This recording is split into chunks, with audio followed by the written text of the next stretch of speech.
Saúde a igreja com a graça e a paz de Jesus. A você também que está em casa nos ouvindo nessa noite, tenha a sua Bíblia em mãos para a gente poder refletir na palavra de Deus, nas riquezas que o Senhor tem a nos apresentar como igreja, especificamente em uma época festiva. Estamos nos aproximando do Natal, dessa celebração tão gostosa em que podemos, como família, celebrar esse momento único. Quero te convidar, abra sua Bíblia no Salmo 139, um salmo muito especial, e é especial porque ele conta para nós a principal missão de uma igreja, que é anunciar Deus, mostrar quem é Deus em toda a sua formosura, em toda a sua soberania. E esse salmo, ele apresenta justamente essa característica de Deus que eu quero compartilhar com vocês esta noite. Salmo 139, um dos salmos de autoria de Davi, que vai mostrar para a gente exatamente quem Deus é. O papel principal da igreja é mostrar Deus para as pessoas. Mas você já deve ter se questionado: quem de fato é Deus? E Deus é uma pessoa. É uma pessoa que prova, que testa a nossa fé, porque uma fé verdadeira, ao transcorrer dos anos, é uma fé testada e é uma fé aprovada. E quando eu digo que Deus é uma pessoa, e a palavra de Deus deixa isso muito claro, a maior característica de uma pessoa é a necessidade de relacionamento. Deus nos criou pessoas e colocou em nós a necessidade inevitável de nos relacionarmos com Ele. E como que Ele faz isso? Primeiro, Ele fala conosco por meio da palavra. Por isso, a palavra de Deus tem que estar presente muito mais do que nas nossas mãos, na nossa estante, no nosso criado mudo, na cabeceira da nossa cama. Ela tem que estar em nosso coração, pois ela nos lembrará que nós não podemos pecar, e se pecarmos, que nós temos um advogado que vai nos defender. E é um privilégio crer nessa verdade. A segunda forma de contato com Deus é por meio da oração. Na Bíblia Ele fala conosco. Na oração nós falamos com Ele, nós expressamos a Deus quais são os desejos do nosso coração, e pessoas se relacionam, e relacionamento é bilateral. Um fala, o outro escuta, o outro se cala para o outro falar, e assim as coisas vão acontecendo. É na intimidade que a relação homem com Deus ela é feita, e é na falta da intimidade homem com Deus que essa relação simplesmente deixa de existir. Portanto, Deus, Ele quer falar conosco, e o papel da igreja é definir Deus, porque nós temos que saber em quem nós cremos de verdade, definir quem é Deus verdadeiramente na nossa vida.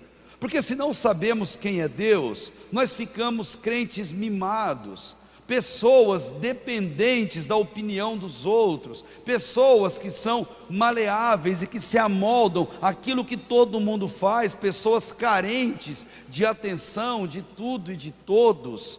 Isso acontece quando nós não conhecemos, obrigado querida, a verdade e a vontade de Deus na nossa vida. Mas quando aprendemos quem é Deus, a gente para de mandar e a gente começa a obedecer. A gente para de determinar a Deus o que Deus tem que fazer ou deixar de fazer, e começamos a implorar a Deus. Quando conhecemos a Deus, nós paramos de exigir sermos servidos e começamos a servir. Paramos de esperar sermos amados e começamos a amar. Quando a gente conhece quem é Deus, a nossa vida muda e nos tornamos em uma igreja verdadeira. Gente, existe igreja verdadeira. Tiago nos apresentou, é aquela igreja que se importa com pessoas. A igreja é a que olha para fora, é a que se importa com a salvação dos outros, com o bem-estar dos outros. É aquela igreja que, diante do conforto, ela sente dor no coração por saber que outros não têm, que outros passam por dificuldade. A igreja, ela precisa ser assim.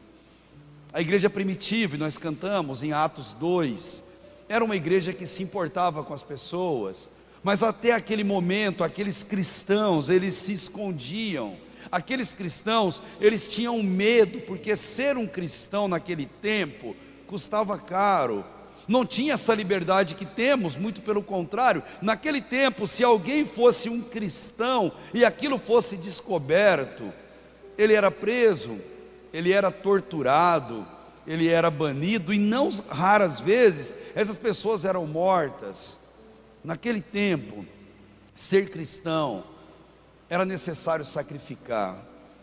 Mas um dia aquela igreja, e graças a Deus por isso, ela parou tudo, olhou para dentro de si e tomaram uma decisão importante que eu quero compartilhar com você. Eles resolveram ir para o mundo. Eles resolveram ir para as pessoas. Só tinha um jeito das pessoas saberem que Jesus as amava, que Deus é um Pai que se importa, e esse jeito era a igreja falar disso, ainda que isso custasse. Eles começam a falar para judeus raivosos, religiosos, que queriam a todo custo o extermínio do cristianismo. Eles começam a falar para romanos, militares, cruéis quando aplicavam as suas normas e as suas leis. Falavam para pagãos que não criam no Deus verdadeiro, mas em tantos outros deuses, e até sacrifício de pessoas e crianças eles faziam. Mas a igreja começa a falar desse amor de Deus, custasse o que lhes custasse. Aquilo poderia custar as suas posses, a sua liberdade, aquilo poderia custar a sua família, o seu dinheiro, a sua vida, e para a maioria deles custou mesmo. A maioria deles pagou com a vida, para que hoje nós tivéssemos o Evangelho como nós temos, para que hoje nós celebrássemos a liberdade em Cristo. Quem é Deus? Eu quero que você creia nessa noite. Deus é um Pai que cuida.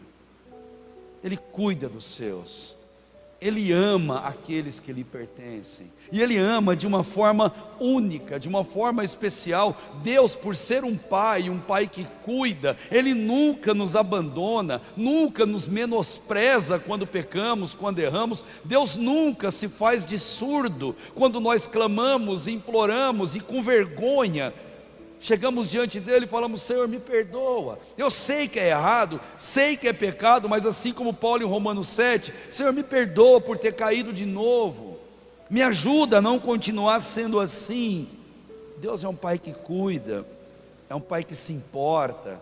Aqueles cristãos começaram a ser presos, começaram a ser mortos nas estacas, nas fogueiras, nas espadas.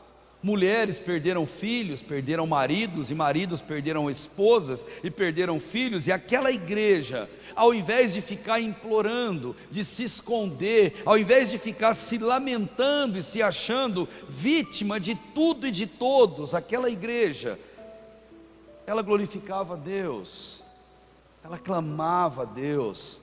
Aquela igreja se colocava diante de Deus em gratidão, mas implorando para que a misericórdia e a graça de Deus se fizesse presente na vida de todos eles. E nós desejamos ser assim também. Alguns heróis da antiguidade, que você vai acompanhar à medida que eu falo, eles clamavam a Deus e não abriam mão do privilégio que tinham de estar diante do Senhor, mesmo naquele momento de dor, naquele momento de luta. A igreja passou a confessar que Deus era um Pai que cuidava deles. E antes de entrar no Salmo, eu quero convidar você a entender isso. Deus é infinito, não se pode entender, não se pode medir, não se pode compreender e definir quem é Deus. Mas apesar de infinito, Deus é pessoal, Deus é carinhoso, Deus é paterno, Deus ama aquilo que Ele criou.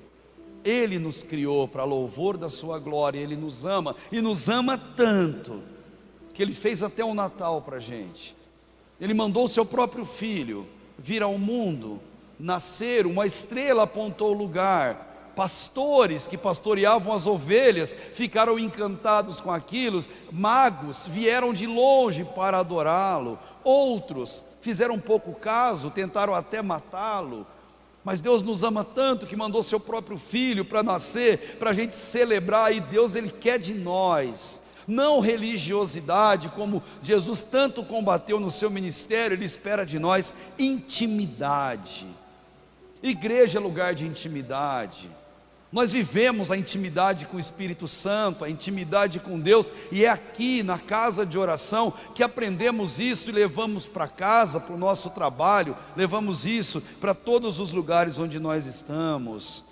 Davi, o salmista, ele entendeu tudo isso, e quando ele entendeu, ele para tudo, e com grande respirar da sua alma, ele compõe essa poesia, essa música antiga.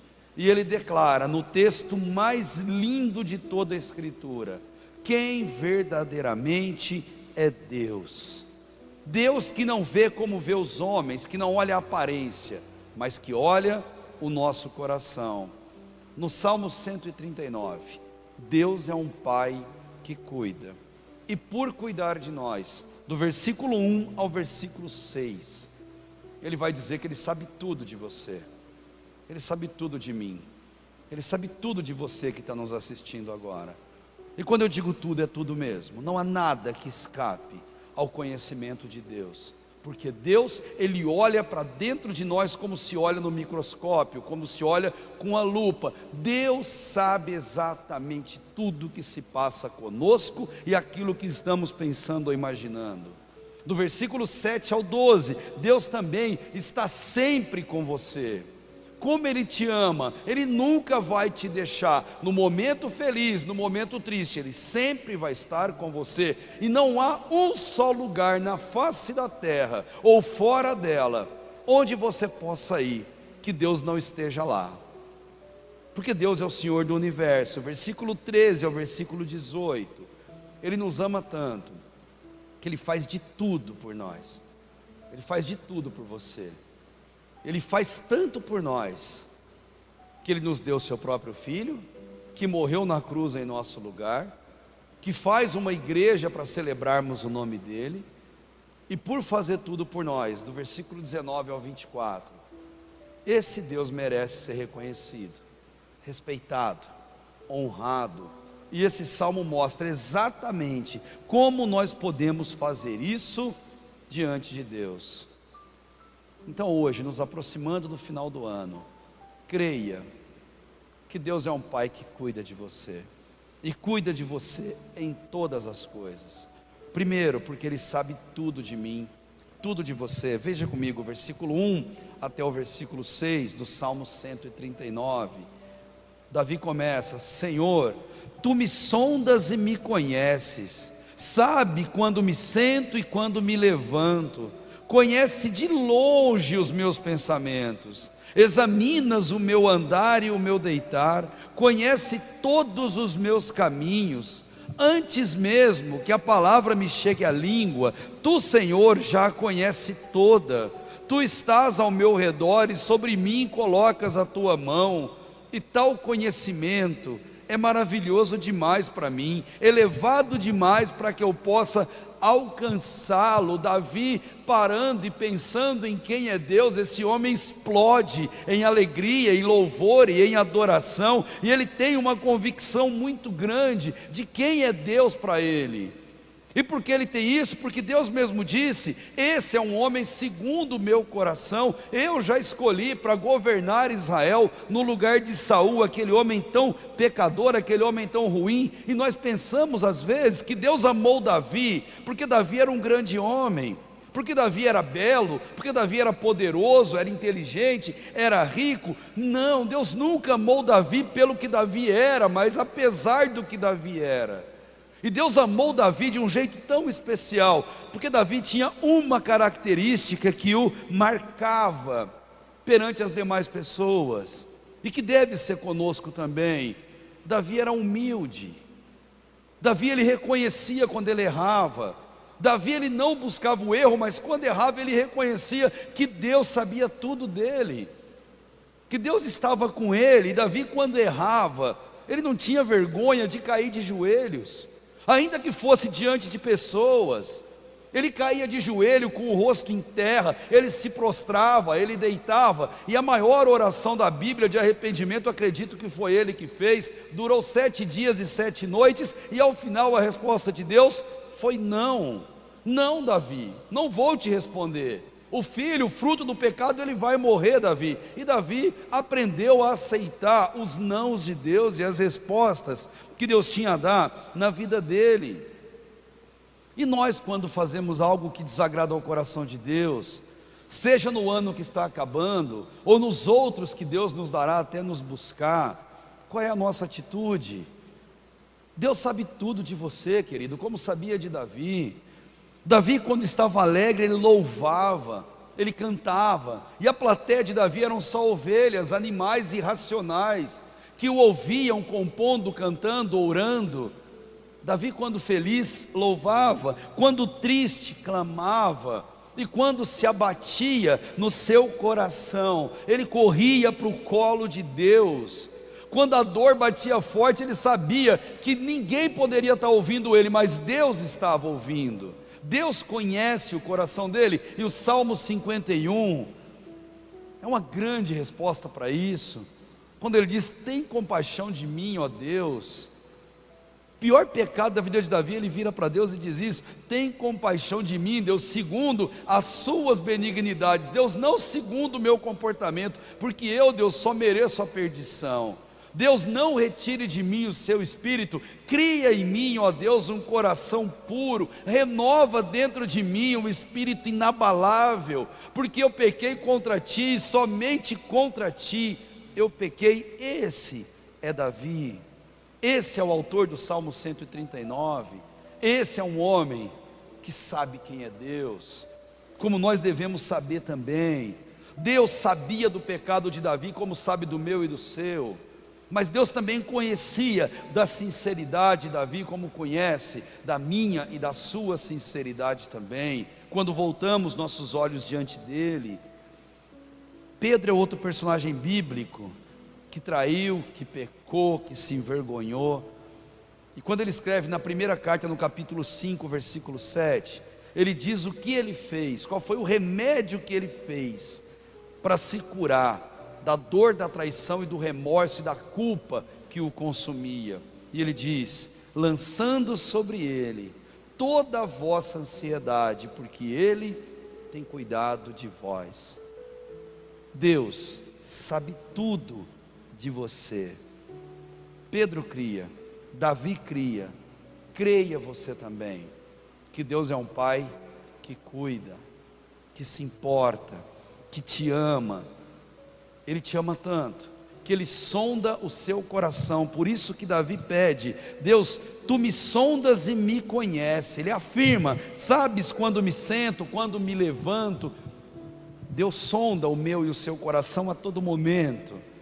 Ele está fazendo isso exatamente agora, enquanto você está sentado e me ouvindo, enquanto você está em casa, no seu carro, no seu trabalho, nos assistindo. Deus está atenciosamente ouvindo tudo. Ele sabe o que você está pensando, Ele sabe exatamente tudo sobre a sua vida, sabe o que você fez no seu passado, aquilo que você tem uma vergonha, que você nunca falou para ninguém. Mas deixa eu te falar uma coisa: para Deus você pode falar? Não, para Deus você deve falar. E eu vou te contar um segredo, caso você não saiba. Jesus é o melhor guardador de segredo que existe. Para Ele você pode abrir o teu passado, contar a sua frustração, aquilo que você fez. Ele quer te ouvir, porque Ele sabe o quanto isso ajuda, é terapêutico, quanto isso é curativo na nossa vida.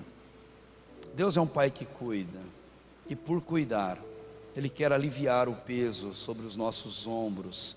Davi entendeu isso, e quando os crentes de antigamente, eles entenderam o que eles iam passar pela fé, pelo Deus que eles criam, eles faziam isso, declarando o amor que eles tinham por Deus. Queridos, Deus sabe tudo de você. Não dá para esconder de Deus o que você pensa, o que você faz e o que você fará. Então por que viver essa insanidade de não falar para Deus o que Ele quer ouvir de nós?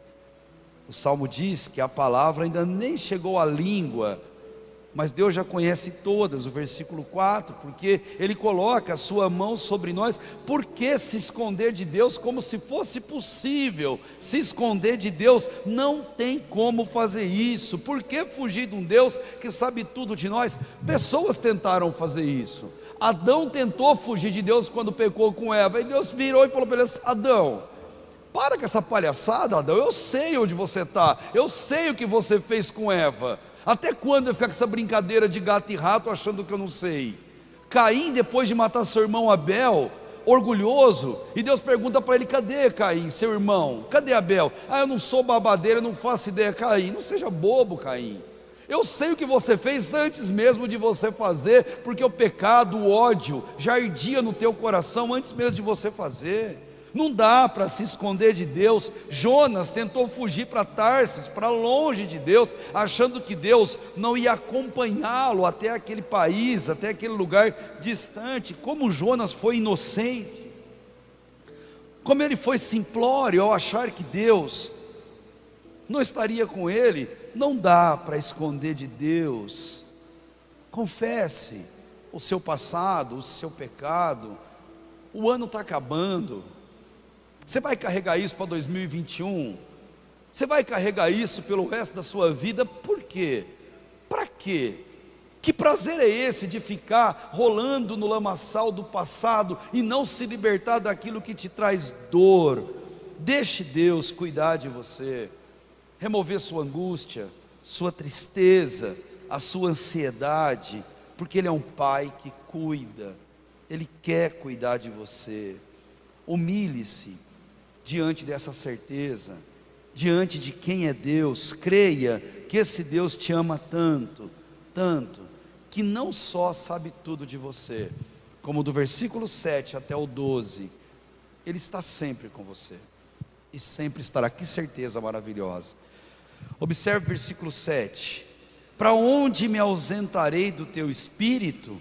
Para onde fugirei da tua presença?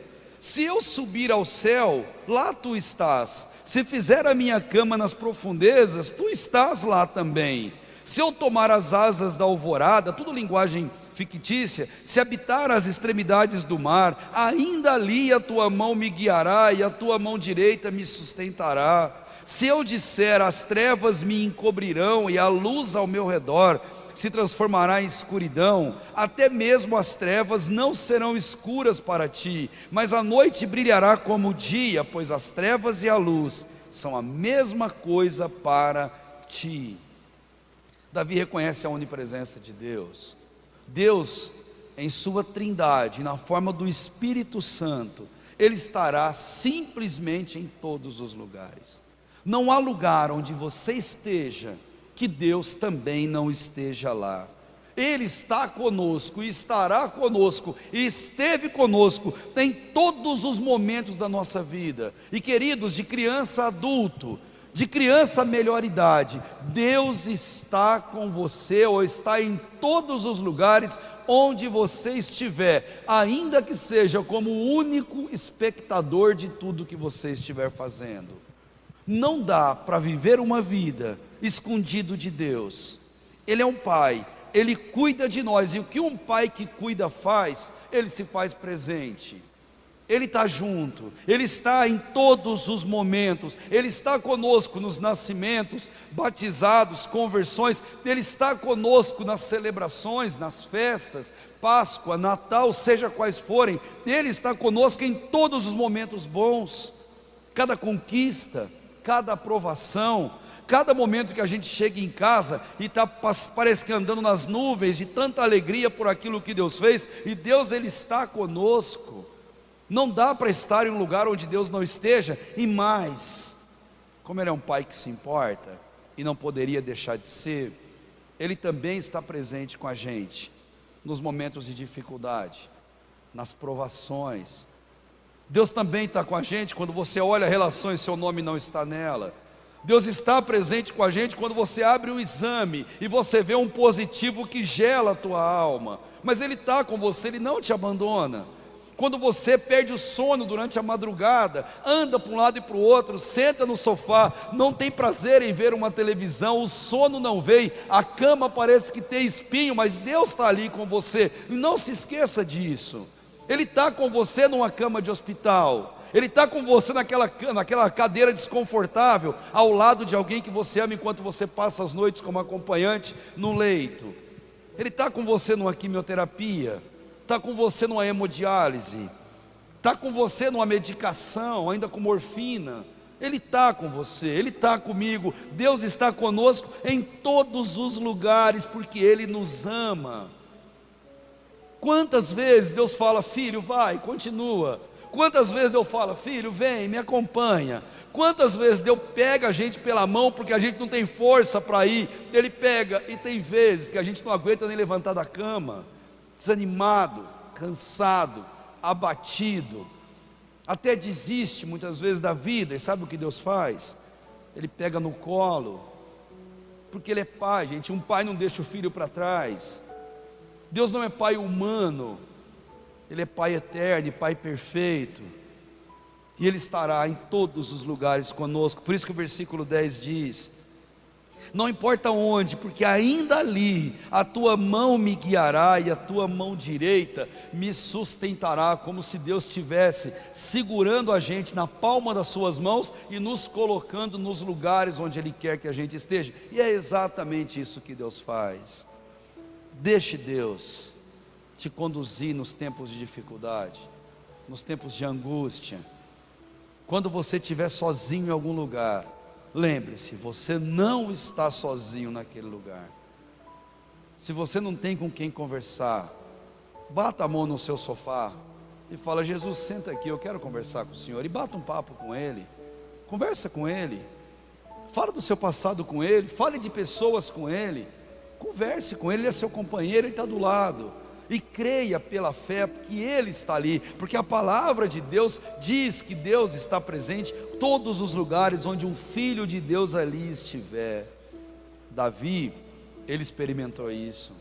Os profetas no Antigo Testamento experimentaram essa verdade. Cristãos primitivos, membros de igreja, e até hoje, em muitos lugares do mundo, pessoas experimentam essa certeza de que Deus nunca abandona os seus, porque Ele mesmo prometeu: nunca vos deixarei, jamais te abandonarei, eu estarei com vocês todos os dias até a consumação dos séculos. Ele prometeu, e Deus não pode negar-se a si mesmo, porque Ele é santo, e na sua santidade não há meias palavras, não há promessas não cumpridas. Creia que Deus é um pai que cuida, e por cuidar, por saber tudo de mim e de você, por estar conosco em todos os lugares, versículo 13 ao versículo 18, não há nada que Ele não faça por um filho seu, nada. Pois tu formaste o meu interior, tu me teceste no ventre da minha mãe. Você não é obra do acaso, de uma evolução de uma bactéria para um animal, para um símio, até chegar no ser humano. Não, Deus foi quem nos fez. Eu te louvarei, pois fui formado de modo tão admirável e maravilhoso. Tuas obras são maravilhosas, tenho plena certeza disso. Meus olhos não te estavam ocultos, quando em segredo fui formado e tecido com esmero nas profundezas da terra. Teus olhos viram a minha substância ainda sem forma, e no teu livro os dias foram escritos, sim, todos os dias que me foram ordenados, quando nenhum deles ainda havia. Esse é Deus. Ó Deus, como são preciosos para mim os teus pensamentos, como é grande a soma deles. Se eu os contasse, seriam mais numerosos do que os grãos de areia. Se eu os contasse até o fim, ainda estaria comigo. Deus, se eu fosse contar quantas bênçãos o Senhor fez na minha vida, eu contaria e não acabaria. Por isso que o hino do cantor cristão é tão sábio. Não importa se da vida as vagas procelosas são, se com desalento julga tudo vão, conte as bênçãos, dize-as de uma vez.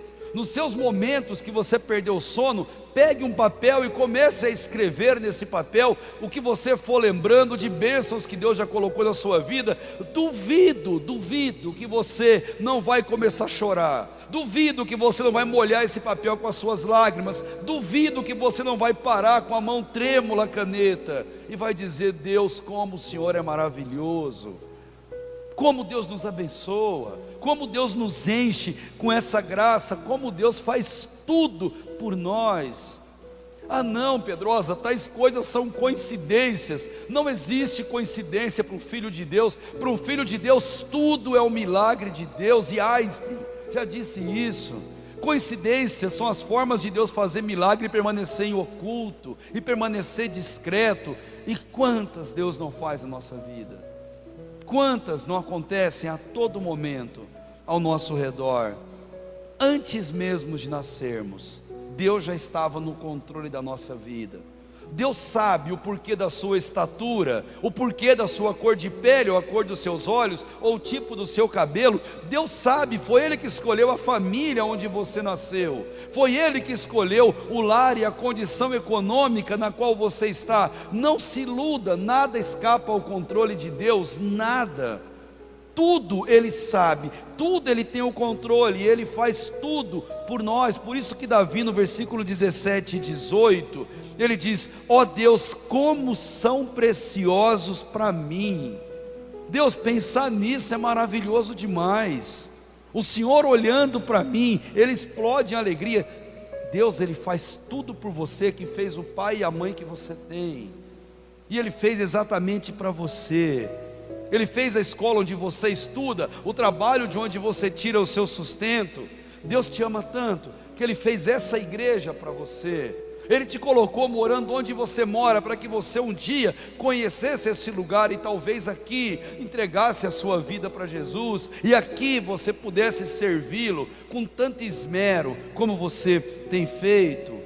Davi, ele usa uma linguagem figurada para dizer que Deus, Ele faz tudo por nós, que tudo na nossa vida, tudo está escrito detalhadamente no livro. É o que diz o versículo 16. Mesmo em linguagem figurada, Ele quer mostrar que Deus, em sua onipotência, Ele sabe tudo de nós, e diz que no seu livro foram escritos todos os meus dias, sim, todos eles, antes mesmo que eles não existissem. Deus sabe o dia que você vai partir dessa terra e como isso vai acontecer. Se você é solteiro, Deus sabe se você vai casar e com quem vai casar. Deus sabe até o dia que você vai cruzar o olhar com essa pessoa. Deus sabe os filhos que você vai ter, se Ele assim os der a você como herança. Deus sabe o teu emprego, Ele sabe como serão todos os seus passos, de hoje até o último deles, até o seu encontro com Ele na glória. Nada escapa de Deus, porque Deus faz tudo por nós. Ele planejou tudo na sua vida. Esse é o Deus que nós amamos, é o Deus que Davi ama. Deus faz tudo por mim, faz tudo por você. Deixa eu dizer para você, talvez a coisa mais maravilhosa que Deus fez para mim e para você foi o céu. Ele preparou um céu que a gente não consegue definir com palavras, a gente não consegue entender, mas a gente sabe que o céu é tão lindo, que é como se um rio de água cristalina saísse do trono de Deus. Lá Jesus se fará presente com a sua voz estrondosa, falando e guiando cada um de nós. Lá o rio é o rio da vida.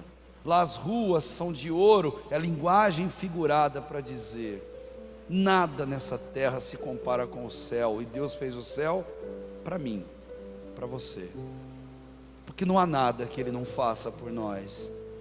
E Ele diz, quando nós nos arrependemos do nosso pecado e nos entregamos para Deus, Ele apaga os nossos pecados, Ele não se lembra mais, e coloca o nosso nome no livro da vida do Cordeiro. Você se lembra do seu passado, eu sei disso, mas Deus não. Ele fez questão de apagar. E sabe para quê? Para que você nunca se sentisse acusado, para que você não tivesse esse sentimento de vergonha, de não querer falar para Ele as coisas. Para Ele você pode falar. Apocalipse 21, 27 diz que lá no céu que Deus preparou para nós, não entrará nada que contamine ou que cometa abominação e mentira, mas só entrarão lá os que estão inscritos no livro da vida do Cordeiro. A você que nos assiste, responda para o seu coração: o seu nome já está escrito no livro da vida do Cordeiro? Você já disse para Jesus: eu sou pecador, me perdoa, entra no meu coração? Você já se reconheceu limitado e carente da graça de Deus? Se a sua vida se encerrasse hoje, se os seus olhos se fechassem na terra hoje, onde eles se abririam na eternidade? Qual a primeira visão que você teria na eternidade? Jesus Cristo, de braços abertos, o nosso Natal, te recebendo e falando: filho, entra, servo bom e fiel, você foste fiel no pouco, sobre o muito eu te colocarei, entra no gozo do seu Senhor. Você é bem-vindo aqui, essa casa é sua, aqui você vai habitar comigo. Esse é o Deus que nós amamos, é o Pai que cuida de nós, é um Pai que fez tudo para a gente, fez tudo porque Ele nos ama. Creia que Ele fez esse culto essa noite para você, e foi Ele que te convidou para esse culto, e no momento exato que você está ouvindo isso, não é coincidência, mas é Deus trabalhando na tua vida para que isso acontecesse. Os cristãos primitivos viviam e morriam por essa certeza, e tantos deles estão na glória, no gozo eterno com Deus, porque viveram e porque creram. Eu quero que você também creia que Deus é um Pai que cuida. E por fim, encerrando esse nosso tempo, versículo 19 ao versículo 24. Por ser um Pai que cuida, Deus merece e precisa ser reconhecido e respeitado.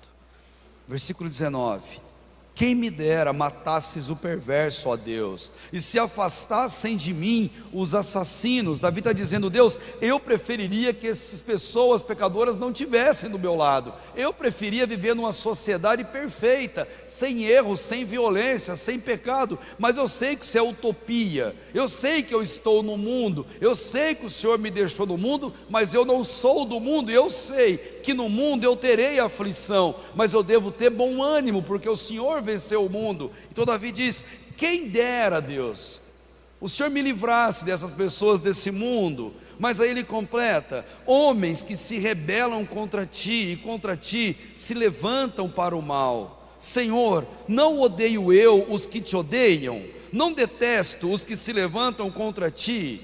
Eu os odeio com ódio absoluto, considero-os verdadeiros inimigos. O que Davi está dizendo para Deus é que o amor e o respeito ao Pai é incondicional. Ele respeita a Deus, ele honra a Deus, ele ama a Deus. E como é difícil nesta geração as pessoas entenderem isso, que respeito não se negocia, que respeito deve ser dado a todo e qualquer momento para aqueles que Deus colocou como nossos pais. E Davi, ele olha em sua volta e diz para Deus: Deus, o Senhor conhece o meu coração, e o Senhor sabe que eu odeio tudo que o Senhor odeia. A nossa geração é uma geração que ama tudo que Deus odeia, como se fosse para afrontar a Deus. Mas Davi não. E se você é filho desse Pai eterno, você deve odiar tudo que Deus odeia. E quando eu digo tudo, eu falo de pecado. O Filho de Deus não fica neutro em cima do muro. Davi não fica diante do que ele está vendo. Ele está sabendo que as pessoas estão caminhando para o inferno, caminhando para a destruição. Jesus é o nosso Natal, mas não é o Natal da maioria das pessoas com as quais nós convivemos.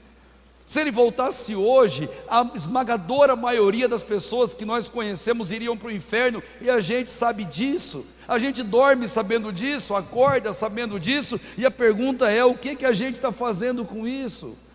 Não se posiciona. O que Davi está falando é: se posicione diante do pecado, querido. Não ache o pecado bonito, não faça política da boa vizinhança, não brinque com o pecado e com a alma e com a eternidade das pessoas. Davi quer dizer: Deus, eu não brinco com isso, eu não acho práticas sexuais ilícitas uma opção, ou algo bonitinho, ou algo prazeroso. Não, é pecado, e se é pecado conduz para a eternidade sem Deus. Não acho crime equilíbrio social. O crime não é a opção daquele pobre coitadinho, vítima na sociedade, que não teve condição. Não, crime é pecado, e se é pecado conduz à morte, à eternidade sem Cristo. Posicione-se quando você estiver diante de alguém que tem essa conduta: mentira, desonestidade, corrupção. Deus não apoia, não aprova nada disso, e Davi sabe, e Davi diz: Deus, eu não apoio. Deus, eu simplesmente rechaço tudo isso. Gente, Deus nos ensina com amor de pai. O mundo nos ensina com amor muito mais criterioso. Os antigos diziam: aprenda com os seus pais, porque a escola do mundo é muito cruel, e o que não se aprende em casa, pode acreditar, o mundo ensina. É melhor aprender com amor do que aprender pela dor. Deus é um pai que cuida, que cuidava dele, que cuida de nós, e que não quer de jeito nenhum que a gente ame o pecado e odeie a obra graciosa de Deus na nossa vida. Reconheça que nós somos fracos, falhos, pecadores. Mesmo quando queremos acertar, nós erramos, magoamos o coração santo de Deus por meio das nossas condutas tão equivocadas. Somos filhos desobedientes, às vezes mimados, mas Deus é um pai amoroso. Ele é pai de todos nós e vem ao nosso encontro. Davi aprendeu isso. E quando Davi disse, e olha que homem maravilhoso foi esse: Deus, eu odeio tudo que o Senhor odeia. Mas ele para, ele respira, como se pensasse: Deus, mas se eu for um desses? Deus, mas se eu estiver fazendo a mesma coisa que eles? Ele para, e com respiro ele diz, versículo 23 e 24: sonda-me, ó Deus, e conhece o meu coração, prova-me e conhece os meus pensamentos, e vê se há em mim algum caminho mau. Igual Deus, estou falando dele, estou fazendo igual. Vê se há em mim algum caminho mau, e se tiver, Deus, guia-me pelo caminho eterno. Me perdoa, me corrige, faz o que tiver que ser feito, mas tira-me desse caminho equivocado. Esse é Davi, esse é o homem segundo o coração de Deus. Esse deve ser cada um de nós.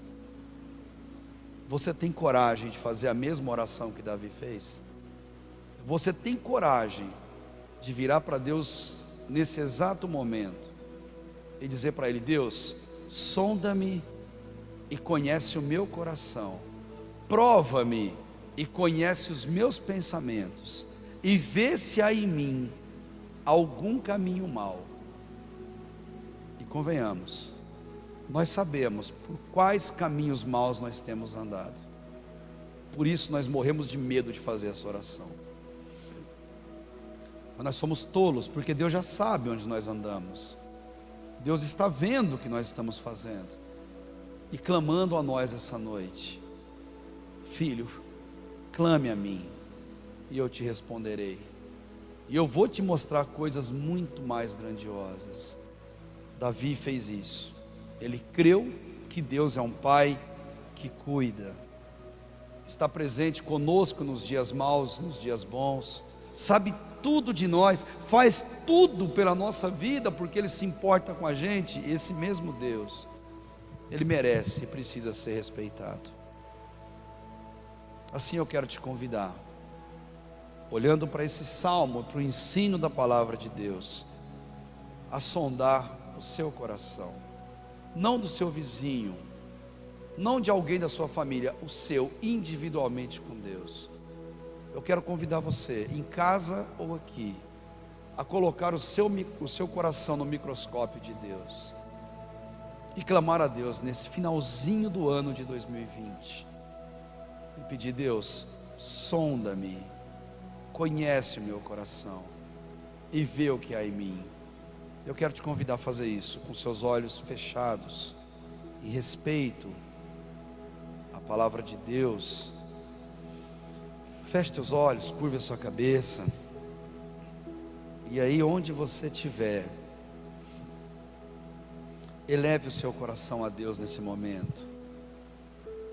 Onde quer que você esteja, pare esses minutinhos e reflita na sua vida.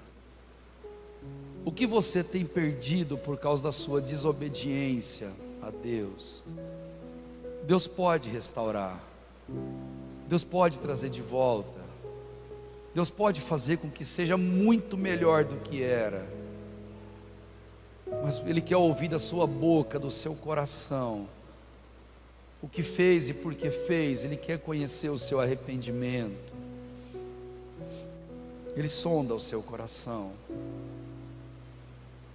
Coloque-o agora diante de Deus, abra o seu peito para Deus e humildemente peça: Deus, sonda o meu coração.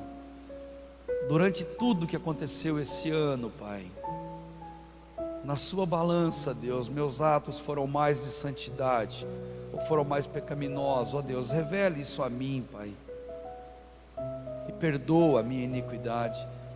Faça como Davi, exponha-se diante de Deus, que sabe tudo de você e que quer te dar o maior presente de Natal, que é o perdão eterno dos seus pecados, e um lugar no céu ao lado de Cristo, que nos aguarda por toda a eternidade.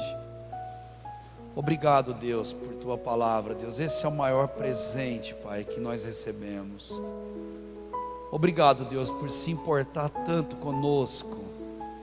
E mesmo, Deus, nós te traindo, pecando, errando em pensamento, em ação, em omissão, o Senhor continua nos amando. O Senhor não nos joga fora, o Senhor não nos abandona apesar de nós.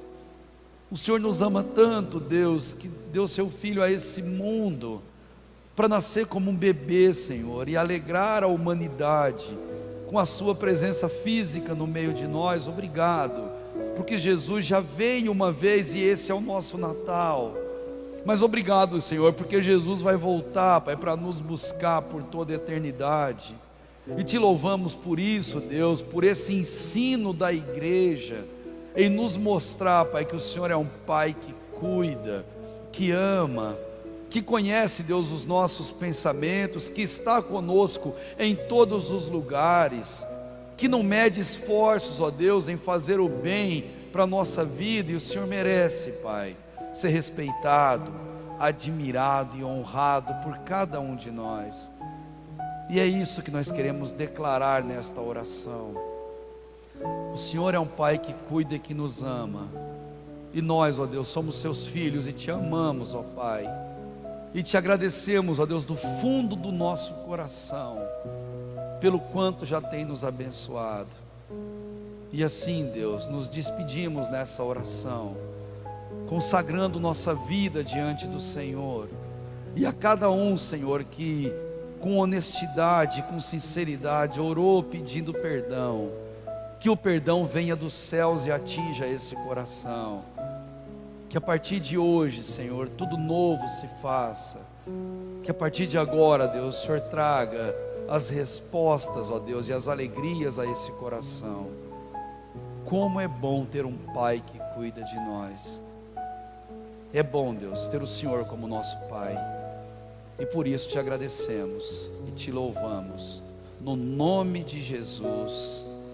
Amém e amém. Que Deus abençoe, queridos. Que o Senhor guarde a sua vida a cada dia. Se você quiser abençoar alguém ou ser abençoado, esse livro que eu fiz o lançamento recente estará comigo ali. Você pode adquirir para presentear alguém. O terapeuta chamado Jesus e os seus cuidados com as doenças da alma, desde tristeza, angústia, ansiedade, depressão, suicídio. é um livro preventivo, mas é um livro também que nos ajuda a ajudar ao próximo nesses momentos de dificuldade. Aqui eu apresento Jesus como um amigo, como alguém que está do nosso lado, esperando o nosso clamor para nos ajudar. Que Deus abençoe. Obrigado, pastor Tarso. Obrigado, queridos.